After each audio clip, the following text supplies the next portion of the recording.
and suppliers. Want to get exposure to the right target market?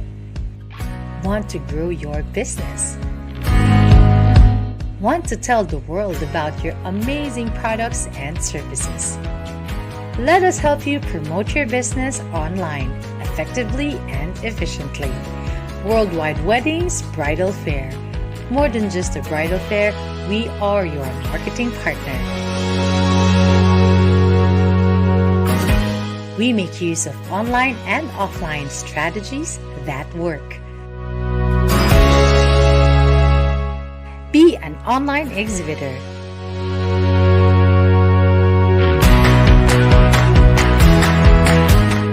Sign up now at worldwidewedingsph.com/signup.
And there you go. Happy Monday, everyone. This is Lauren Kramer, and welcome to Worldwide Weddings TV, the online TV show of Worldwide Weddings PH. Happy Monday. Happy last day of January. Ganun kabilis. And tomorrow, it's a new leaf. It's Feb 1 and it's Chinese New Year. Ganun lang. And we're done with February. This is my third, I think, third Tama ba? Third, yeah, third show for January. And thank you for joining me, guys, tonight. So, ngayong Monday, by the way, My name is Lauren Kramer, and I'm an event host and a singer based here in Legazpi City. So if you're looking for a classy, a witty, and a very spontaneous host, you're looking at the right person. Again, I'm Lauren Kramer, and I'm hosting BTS with Lauren, behind the scene with Lauren. Now, here in Worldwide Weddings TV, we feature different wedding experts nationwide and learn wedding planning while having fun. Tonight's episode is brought to us by Adja Deliveries. More than just deliveries, a delivery concierge and BNI Supreme, the most successful business referral organization of its type in the world. Also, we've got online partners such as virtualexpo.ph, bridal.ph, brideworthy.com, and weddingreviews.com. O, diba? We've got plenty of sponsors tonight. And this is the part three of, or season three of Worldwide Weddings TV. And tonight is about behind the scenes with Lauren. So if you're a Filipino and you're even not a Filipino, but you're in the Philippines and you're planning to get married in the Philippines, then you are in the right place. If you're actually just watching this because you're a bride to be, or you know someone who's going to be a bride to be within this year and they're planning their wedding as early as today, then you better go ahead and tell them to watch us every night, okay? And make it a daily habit since we have different wedding experts. Um, Mostly every night. And at the same time, we features different wedding experts on either Friday, Saturday, and Sunday. So time check muna tayo because we've got a lot of brides outside the Philippines. So mga taga Singapore, ayan, we have the same time, 8 p.m. UAE, 4 p.m. United Kingdom, 1 p.m. US, 8 a.m. and Australia, 12 midnight. Of course, this show is in alignment or in preparation for the upcoming Worldwide Weddings TV, Worldwide Weddings online bridal fair on January 5 to March 6 with interactive virtual expo. Okay, saan ka naman nakita nun? Which will be happening on March 4, 5, and 6, 2022. A bridal fair but completely online. Diba? That's super exciting given the fact that although meron na tayong a few leeways or restrictions, especially with Metro Manila and the rest of the provinces. If you're still, out there looking for a bridal fair na you won't have to really go to the venue itself, then this would be the best match for you. A bridal fair, but completely online. I think we still have, or we are still open with applications ba? Tama, right? Because we have to screen participants as well. We just don't accept them right away. So if you still have time, then might go ahead and visit our website, our Facebook page. You can ask us questions so that we can help you out there. And just make sure that if you're watching this, you're able to share it, comment down below, and interact with us because every Sunday, okay, we get to have a raffle, okay, for the rest of the commenters, likers, and sharers of this episode. So I'm actually really excited for this episode. As much as possible, we try to give you new episodes or like new topics, guys, para hindi naman tayo nag-recycle. So, ayan, weekly talaga ang pinag-iisipan ng team. So, let's start. My topic for tonight is, ayan, tan-tararan, tama dito sa other side. A bride Sheila versus a bride Zilla. Ayan. If you can see, just wearing a sweatshirt right now kasi kakagaling ko lang from tonsillitis and cough. Actually, may cough pa ako ngayon because I had just had my booster last week. Tapos medyo nabinat akong ganon. Pero diba, pretty pa rin naman for BTS with Lauren. Tama ba? Comment down below. Yes, ganon. Greet muna tayo. We have a few watchers right now. Si Luisa. Uy, sorry naman, Luisa. Nakatulog ako. Yun talaga yung rason. Nakatulog ako. I took a nap. Ayan, si Luisa. Uy, hi Luisa. Comment down below if you're a bride to be, or a soon to be wed. Ayan. Of course, we also have Ask Janae today and Chani. Yes, another learning, Shani. This is for you, watching from Rizal. So if I've got friends who's watching this episode now, please comment down below so that I can give you a wave or a chat. Ganon. So, okay.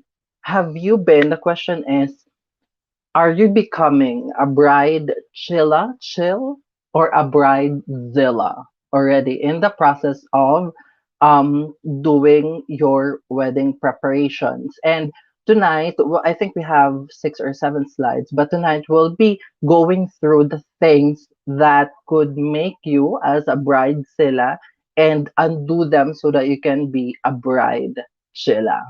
Ready na ba? Okay, comment down below on Bridezilla versus Bridezilla, or if you think you've been a Bridezilla, comment down below. If Comment down below if you wish to be a Bridezilla, ayan, on your wedding day or while you're doing your preparations. Ayan. I'm still good. Yes.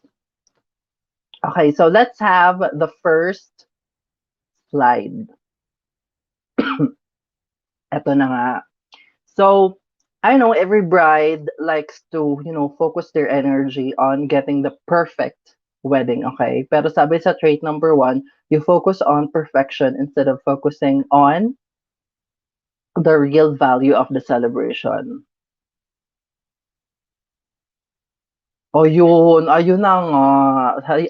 But I think, you've come through and you would totally agree with me, um, pag with all the traits. Si Luisa kasi, okay, i-highlight natin yung comment niya. She was a bride.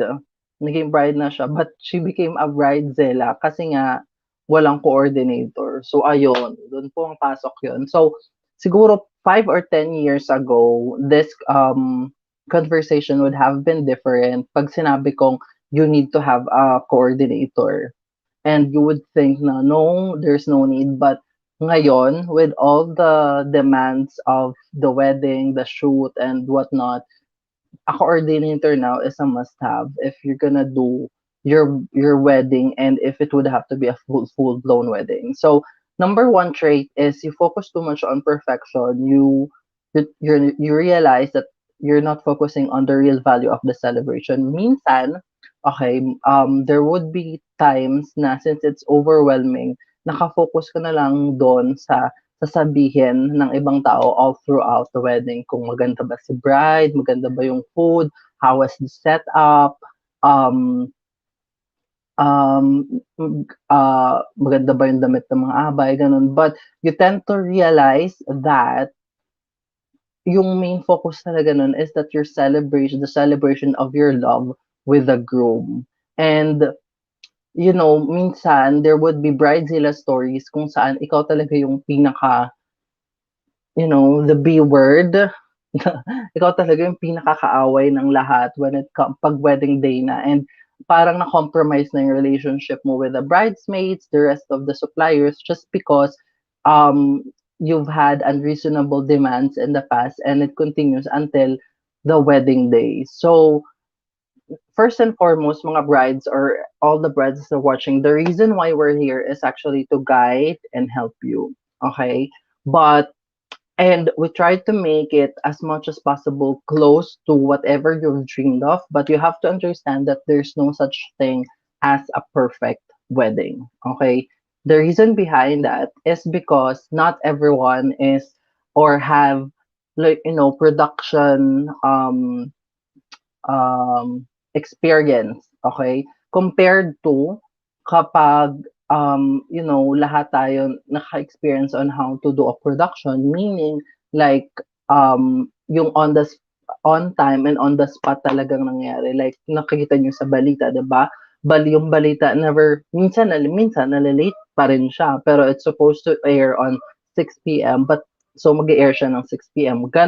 Minsan ganon yung ka-controlling yung mga bird. Hi, Bunny Montelayola de Vera, watching from Mandaluyong. Ayan. Bunny, comment down below if you're a bride to be, or naging bride na. Ayan. So, yun, you tend to forget that the very reason why you're doing it is because, yun nga, gusto nyo magpakasal and because of the love for your partner, not really, just to make everything perfect.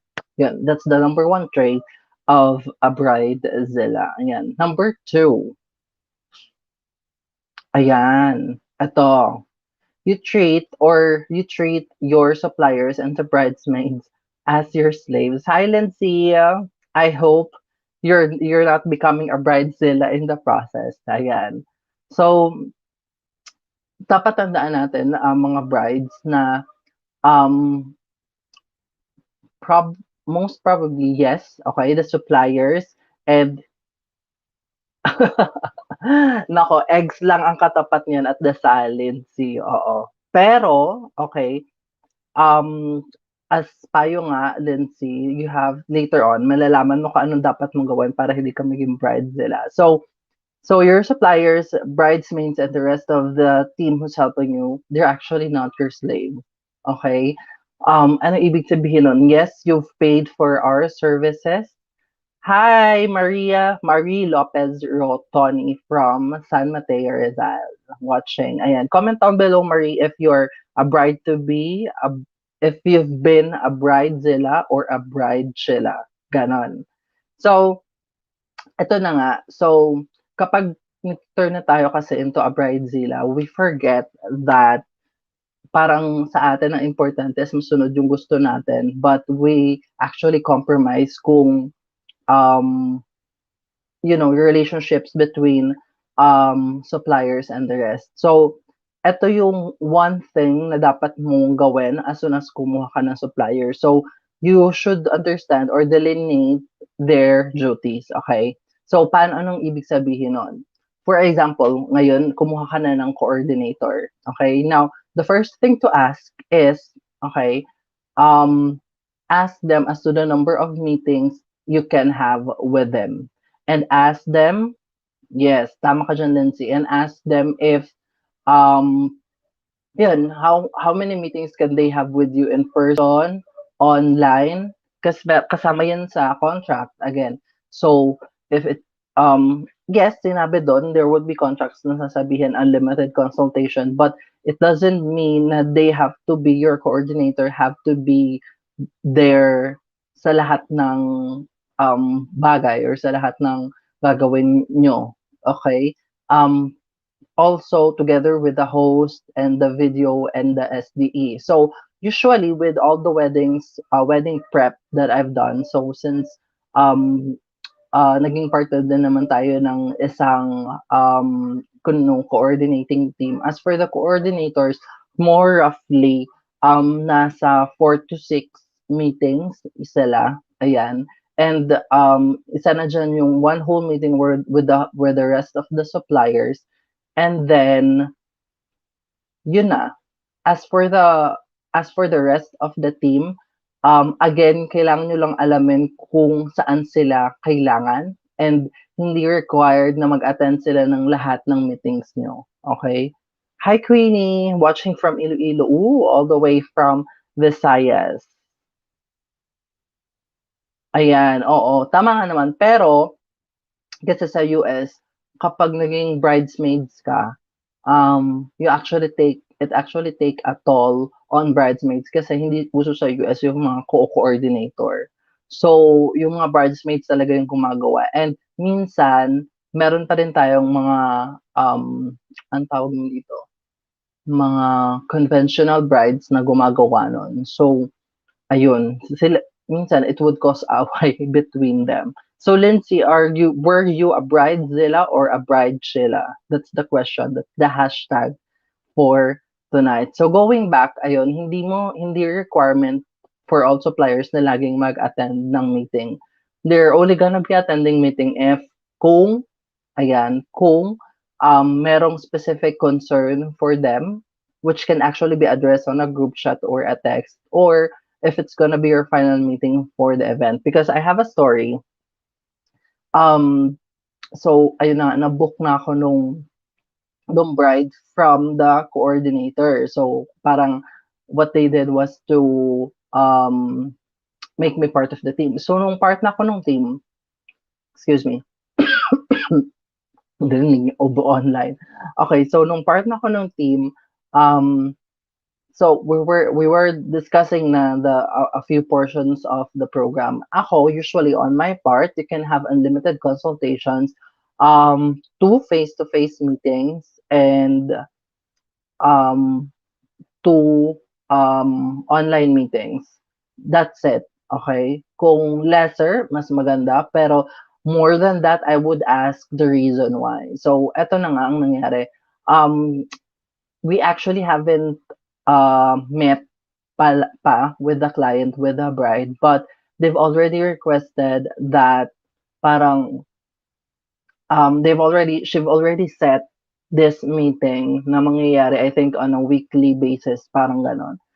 And then, ang sinabi ko doon was, the part of my contract was only to have two face-to-face meetings. So, if it's gonna be a meeting with the rest of the team, or initial muna sa akin and then the rest of the team. And then, nagalit yung bride because she said na parang I feel like you're not part of the team who gives up time for my wedding. So, I'm gonna take you off from the list. Ganon siya. Okay, and that was the first time I've experienced a bridezilla.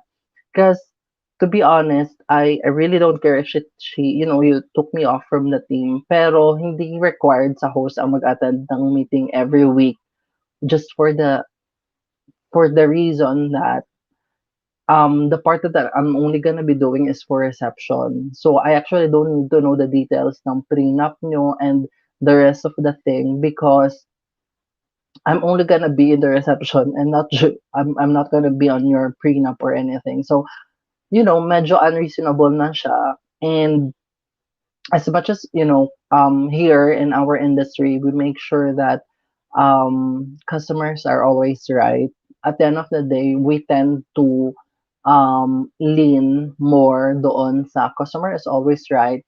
Yes, but at the end of the day, suppliers have enough wisdom to help the customers get what they want. So since we're not working din naman, we're not having a good relationship with the bride. So I decided na lang to before she cut me, I decided to give up my post and sinabi ko na maghanap sila ng ibang host because I'm not gonna be there for the whole meeting. So that's a sad story. But after naman noon, wala na akong masyadong na-experience. And I mean, a lot of, if you can check my Facebook page, like, there would be reviews wherein hindi kami nag-meet ng couple, just text lang, and then, or like online, but we were able to create such an amazing and memorable program. So, yung mga bagay na ganon. Ayan, hi Chini, oh, bride to be, and parang papunta na ako sa pagiging bridezilla. Oh no, since ako lang ang nag-iisang askas, struggle is real.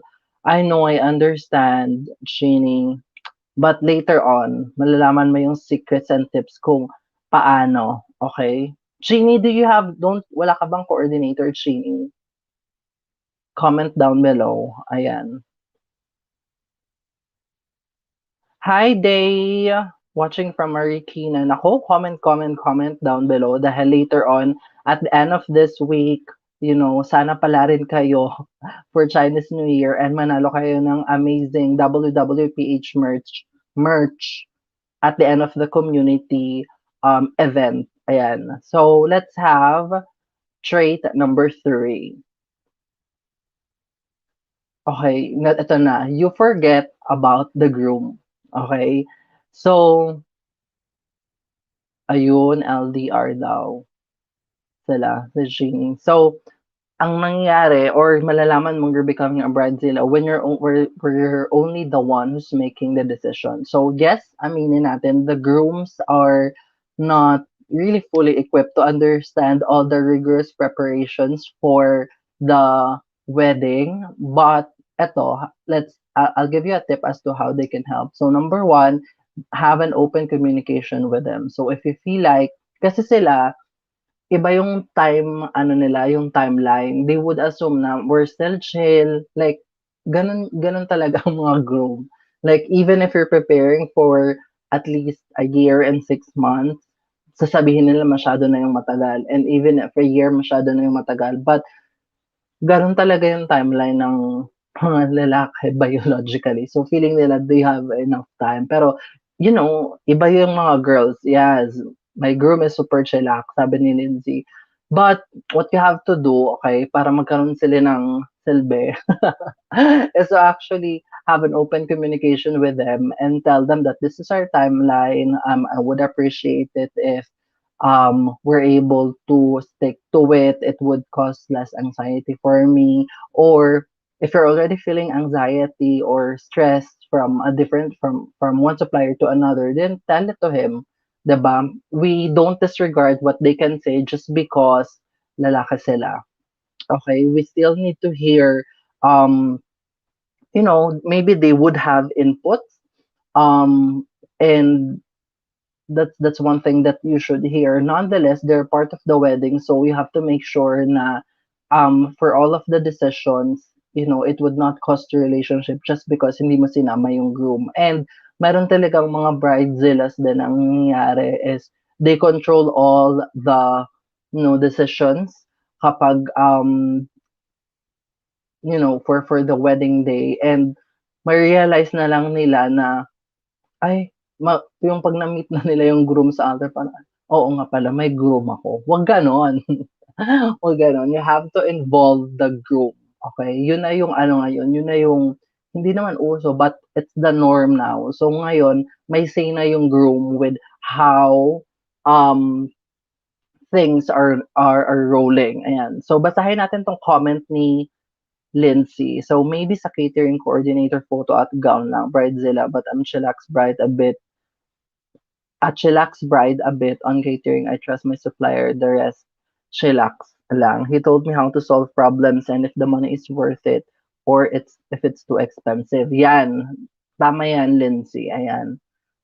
You should involve the groom. So, sa kanila, solving problems, and if yung groom yung nagsasabi if it's worth it or if it's not or if it's expensive. Ayan, we have another comment. Hi Leonela, no to yes man. They should always share insights and ideas for the wedding. It's his wedding too. Yon, very good ka dyan, Leonela. Clap, clap. Oo, sabi ni Lindsay, a kiss and a hug from a groom is all it takes to take the worry away. Ayan, nauna na sila sa Valentine's Day. Pero yun, 'di ba, yun ang role ng groom to be a support system. So, make sure that you get the most out of your soon to be groom, and you involve them in all of the decisions para at the end of the day it's both of your decisions as a partner. Ayan. And let's go to the next trait. Okay, your wedding, your rule. Tama, 'di ba? But be realistic. Ito na. Ito na yung number one, Lindsay. Ito yung number one marker kapag you're turning into a bridezilla. Kasi syempre excited ka, 'di ba? When merong talaga mga brides na they have prepared for their whole life, for their wedding day. Yung tipong, as in, from bata pa lang sila, they know what wedding gown to wear. They have a scrapbook for it, and naka-prepare na, kung hindi man scrapbook, meron na sila talagang Pinterest account for it, nakapin na lahat ng pegs, ganon. And it's your wedding, it's your rule. But at the end of the day, we always have to be realistic. Okay? Kasi once you're getting away from reality, mas doon na nag-start na you're having unreasonable demands. Okay? Just like the bridezilla have experienced before, wherein she would require me, the host, to attend meetings weekly, wherein hindi naman talaga ako kasali. So, gano'n siya. You would have unrealistic and unreasonable demands, not only from your partner but also doon sa mga suppliers and the rest of the team. So, you don't want to compromise your relationship with the suppliers just because you're paying them. Again, your suppliers and your bridesmaids are not your slaves, okay? So, syempre, tao pa rin sila, tao pa rin yung mga kasama mo. It's just, it is an event. We understand how important it is, but you also have to make sure that you stick to reality. So, and minsan, mahirap gawin yun when you're too excited. Siyempre kasi, di ba, after the engagement, the proposal, parang you can't just get it off your head na ikakasal ka na. So, you want it to be perfect. Pero, at the end of the day, napapalayo ka sa reality, which makes it super hard, not just for you, but for the rest of the team to achieve whatever goal you want. O garden wedding ako, church lang talaga ang problema ko kapag maulan. Yun yung non-negotiable ko. Later on, Nancy, I'll give you a tip. Hi, Linlin. Sabihin mo naman kung saan ka, where Linlin, maparangalan, menor. Ayan, where you are, where you're watching from. Ayan. So let's go to trait number 5. Eto na, ang para sa'yo, Lindsay. You're not open to having plan B, C, or D. Ayan. Hindi ko sinasabing you don't have plan B, C, or D, ha? But, okay, the problem with brides or who are turning into bridezillas is they only have, yun nga, meron silang tinatawag na non-negotiables. So, when you do that, you actually limit yourself to kasi nga, it's non-negotiable. It has been there since before ka pa ikasal and ganito, ganyan. Like, for example, itong specific church na to, ito lang talaga. Katulad kay Lindsay. So, garden wedding siya, church lang talaga problem ko kapag umulan. Can you elaborate on that, Lindsay? Ayan, habang hinihintay natin yung chat. And, ayan.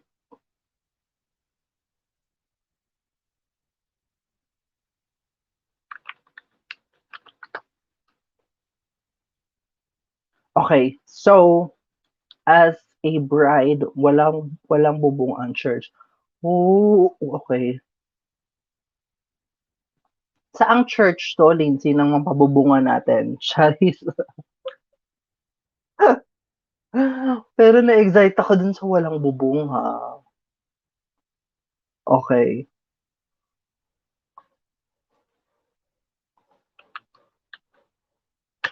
wait, okay.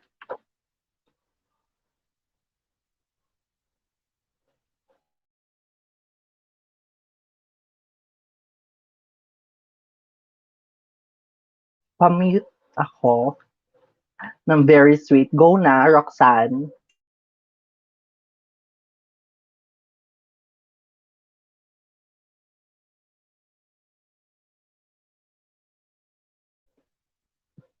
So, ayan. Sorry naman. Still recuperating. Ayan. So, going back, Lindsay, I'm not sure kailan yung wedding mo. Okay? But if that's really like nakaplan na tayo and yun na yung church talaga, walang masamang paniwala sa dasal and sa offering ng eggs.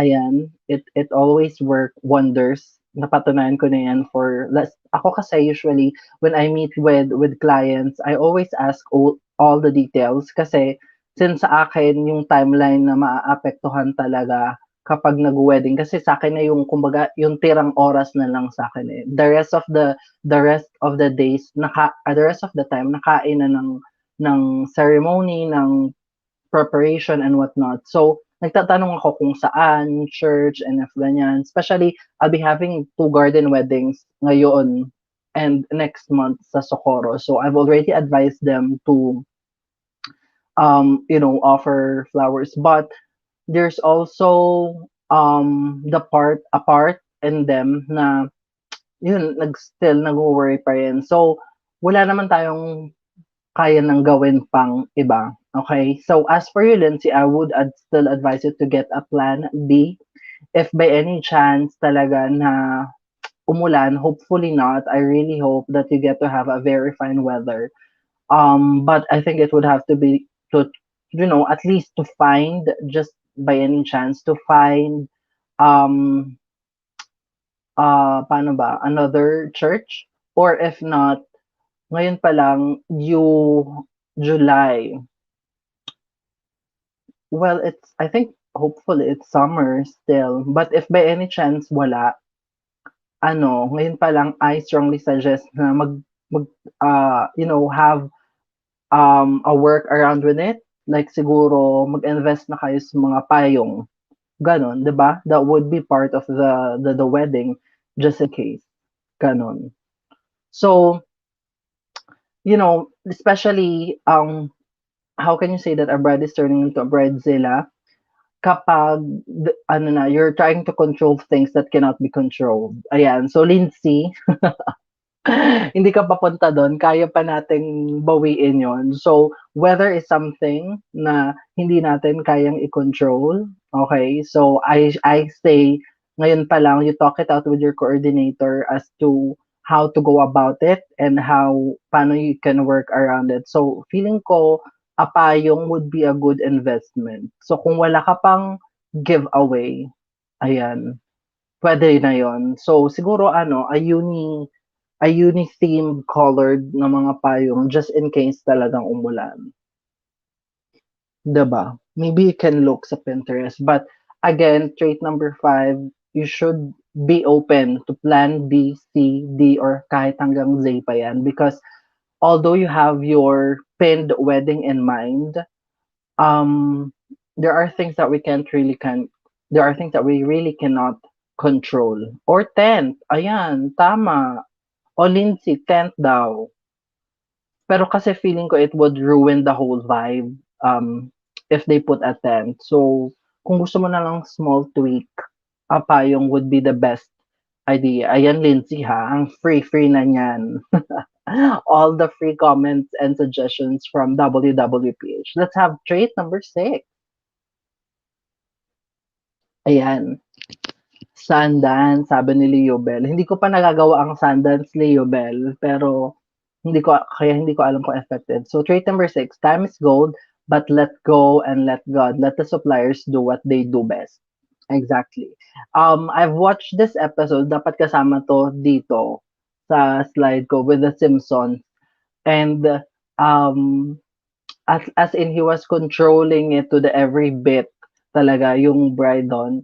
Yung the cartoon Simpsons na, oh my God, we're late like 11 seconds kasi meron talaga siyang naka-plot. So, on the next slide, eto, makikita nyo, this is one, can we go to the next slide? Yan. I'm not sure if you can see it. Can you actually zoom it? Pero if you can see, parang nakalagay order of events and then may time sa gilid and then kung anong mangyayari. So, I have this, ayan, okay, perfect. So, I have this bride kung saan she was asking me if we can put this on the invitation, okay? And ako personally, hindi ako fan ng timeline. So, if you actually hire me as a host, what I would give you is what I call a production script. So if it's for a production script, you only get to see kung ano yung events na nangyari, sino yung person na responsible for it, and then yung third column is kung anong video or sound yung nagpe-play. Pero unlike the real production script, wala siyang timeline sa gilid. Hindi ako gumagawa nun. And usually ang timelines, it's given by coordinators not to be strictly followed but as a guide. Okay, so Lindsay, that's one thing that you need to understand. Like for example, meron tayong timeline doon na nakalagay that 9 to 10 yung makeup.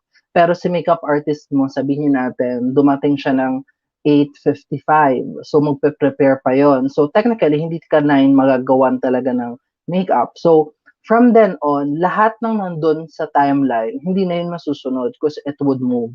And if you do that, you actually give unnecessary pressure to the rest of the suppliers because they actually don't have to be strict with the timeline. What they need to do is just make sure na hindi siya mag-overlap or kakain ng other time for the rest of the preparation or the activity that you'll be doing for the rest of the day. Okay, so let me just explain. So let's say sabihin natin your program is it's a dinner. Okay, your wedding is a dinner. Okay, so ang ceremony starts at 3. Okay, And usually the program starts at 5:30 kasi 1 hour and 30 minutes yung lapse nun. But ito na nga, you have your family and friends with you, pero not everyone is, yes, correct. Timelines would set a thinking. Yeah, exactly. So, going back, yun yung sinabi ko din sa bride ko. Ayan, sabi ni Leo Bell, timelines would set kasi a thinking to the guest na ay ganitong oras ganyan ganyan. It would be hard to adjust if ever problems arise. May masasabi si na guest. Correct. And it puts not only a pressure on the suppliers but also a pressure on you guys on your wedding day. Gusto nyo ba yun? And also wala na siyang element of surprise kasi malalaman na nila. Katulad nito, yung bride ko for March, she would have a sparklers exit which is not hindi lahat gumagawa. So I would not want to keep it a surprise sana para at the end of the program, parang biglang masu-surprise ng guest na they would have an exit that's with sparkler. So if you've already put it on the invitation, sabi ko sa kanya, you've already lost that element of surprise, 'di ba? So that's one thing that you have to consider. Another thing is, yun na nga, yung timeline, it's just there to guide, but it's, you cannot be really like on the dot to it. So for example, with our example earlier, kahit nag-start yung wedding on time sa ceremony, it can still change sa pag-start niya sa reception. And the reason kung bakit ka kumuha ng hosts na magaling and coordinators and band is that they would be there just in case something comes up during the post-nap. For example, umulan. So yung um, inaayon yung post-nap place, hindi na siya available. So your photographers have to, quickly think kung saan pwede, saan maganda, and how to still have that post-nap post. Okay? So that's one thing that you have to consider. So time is gold, yes, but again, um, you have to let go and let God. Yun. And leave it up to the suppliers because they've been doing it for years now. And ikaw, your first time na ikakasal, your emotion, what you're feeling is valid. Hindi naman namin sinasabing hindi. But we cannot really be, like, oh my gosh, 11 seconds na tayong late, ganito na late. Walang ganon. It just adjusts on time. What matters is we're able to deliver, okay? And as much as possible, ang magiging gauge mo for a good program is as long as hindi ka nagbabayad ng in excess for any oras na ginamit sa isang venue, you're good with it. Yun yung range ko for a good timeline and program. Okay, let's go to the next slide. So, pwede na natin tanggalin yan. So what you should do, you should be realistic, communicative, and be an open door. Suggestions should only come from legit sources. Okay. So brides, listen up. Okay. So you have to be realistic. Number one. Okay. Communicative. Alam na natin yan. Communicate with groom, with your suppliers, and be an open door. Open door meaning you have to be open to suggestions, but it should be legit sources. So, there would be times wherein kapag sinabi mo ikakasal ka na, ang dami mong maririnig na suggestions from other people. Make sure you filter them, okay? So, ito lang yun. If they're not paying for your wedding, their suggestions or comments does not matter, okay? If they're not paying for your wedding. Number two, wala na. Ganun, yun lang yun. If they're not paying for anything for your wedding, any of their suggestions won't matter unless, okay, there are your supplier. So, dalawa lang yun. If they're paying or kung binabayaran mo sila for the suppliers. So, dun ka lang kailangang humingi ng suggestions and not from anyone. Now, for the brides, another tip is don't overwhelm yourself with Pinterest posts. I know it's addicting. Because, like, for example, naghahanap ka ng theme, diba? And then, lalabas na siya lahat, okay? And then, may isip mo na lahat into every little detail. Pero, ang nangyayari is you would overwhelm yourself with it. Like, the posts, and then the kung ano yung every minute details with. You can do that, pero ang mapapagod lang is ikaw. So just make sure you stick with the basic kung ano talaga yung gusto mo. Um, and have, I think, a realistically open review kung ano yung gusto mong mangyari on that day. Kasi, again, if you're realistic, if you're communicative and an open door, you're actually a bride, Sheila. Printer is worthy yung supplier ko. So, chill yung wallet ko lang ang hindi. Ganon talaga, Lindsay. Okay? But that's where your groom goes. Okay? So, ask him if he feels like if you're paying too much for this. 'Di ba? Ganon talaga sila. So, ayan, I think that would be the last slide. Tama ba? Yay! There we go. So I hope all of the brides who had been listening to me, you've become a bride, Sheila. We don't want to compromise our relationships with family, friends, and suppliers just because we want to push for the things that we want for our wedding. At the end of the day, okay, mas importante we have friends. Still, after the wedding compared to wala ka ng, mabuting relationship with them. And sabi ni Lindsay, you choose suppliers so it means you like them and that means they earned your admiration equals to trust. Correct. Tama ka dyan, Lindsay. And that's the reason why, again, walang ibang way but you always have to do your research. Make sure you check the reviews of your, suppliers. Mausap ka ng real brides na nag-iwan ng review dun sa supplier. That's what I would usually advise my clients. So, for example, a client would go and ask kung if I have, eto, madalas to. So, a bride would ask me how I host, okay? And then I would say na, actually, that's a hard question, pero I would say na I host in a very classy way. Tapos there's a specific um class of people that the way I host appeals to. Ganun, sabihin natin ganun. And then she would ask for my hosting videos, which I actually don't do.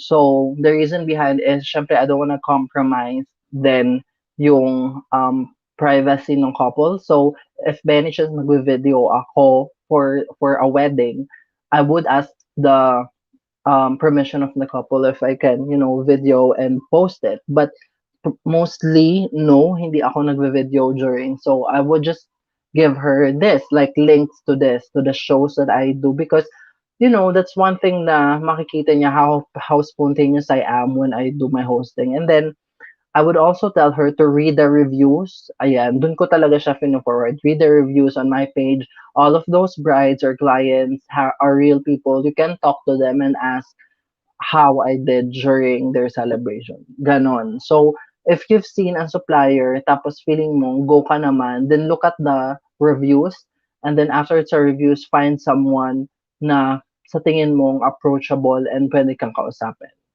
Ganon. So, for the rest of the brides or everyone, even not brides, have commented, you're part of the raffle, ayan, on next Sunday, ayan. And also, we will be having a special event featuring one of our wedding expert, ayan, elite, elitist kitchen happening on February 5. This is grazing tables, ayan, yes, grazing box tasting event. Oh my gosh, I wish I can receive that as a Valentine's gift. Anyone at ganon that can ship here to Bicol, ganon. So I hope ayan, I was able to answer most of your questions tonight. So again, tomorrow merong anong gagawin mo with MJ and the rest of the team for the rest of the week. Ayan, yes, Gina, daming takeaways. Hopefully, lahat ng nanood sa akin turned out to be a bride Sheila. Ayan. Let's change the world and create more bride Sheila. So, Again, watch our community event on Sunday, same time, for we will draw the winners there and you get a chance to win a WWPH merch. And make sure to don't forget, like and subscribe to our FB page and subscribe to our YouTube channel as well. Tell us if you have any topics or that you'd like us to discuss or have a wedding expert you want us to feature. You just have to let us know. On behalf of Jennifer Rabe, a certified wedding specialist and head organizer of Worldwide Weddings PH. I'm your host, Lauren Kramer. So if you're a Filipino anywhere in the world planning to get married in the Philippines, then Worldwide Weddings is the place to be. Watch us every night at 8 p.m. Manila time, or even better, join us inside the community so we can have more fun in planning your wedding. Again, my name is Lauren Kramer. Thank you for watching Worldwide Weddings TV, helping Filipino brides and grooms around the world. Thank you guys for watching and happy Monday. Happy Chinese New Year tomorrow.